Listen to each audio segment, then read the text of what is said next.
C'était il y a 7 mois, fin juin, des émeutes urbaines ont éclaté après la mort de Naël, un jeune tué par un policier à Nanterre.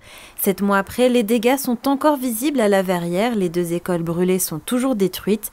Une procédure de reconstruction longue, une enquête a retardé les travaux. Aujourd'hui, ce sont les assurances qui entrent en jeu.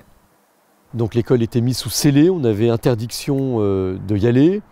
L'enquête a eu lieu, il y a eu des personnes qui ont été incarcérées, il y aura un procès. Et puis ensuite, on attend les assurances. Et donc tout le travail là actuel, c'est le chiffrage de la part des assurances, mais aussi du côté ville. On a recruté un économiste pour faire une contre-expertise, pour essayer d'avoir vraiment le chiffre le plus réaliste possible. Et alors qu'à La Verrière, les travaux n'ont toujours pas commencé pour les écoles incendiées, Mantes-la-Jolie inaugurait le 2 mars 2 nouveaux bâtiments, sa nouvelle mairie de quartier du Val-Fouré et son nouveau complexe sportif à Bignaré, grâce notamment à un coup de pouce de la région Île-de-France. Le problème, c'est que dans les villes comme les nôtres, c'est que nous sommes des villes pauvres et nous avons beaucoup de besoins. Donc tous les partenaires sont les bienvenus pour nous aider. Et Valérie Pécresse a vraiment répondu présent dès qu'on a eu besoin d'elle. Donc elle aussi, elle nous a aidés à accélérer le mouvement. Et aujourd'hui, on se dit que 6-7 mois après, on a réussi. Donc on est fiers du travail accompli, mais on sait que le plus dur maintenant, c'est de maintenir ces équipements au plus haut niveau.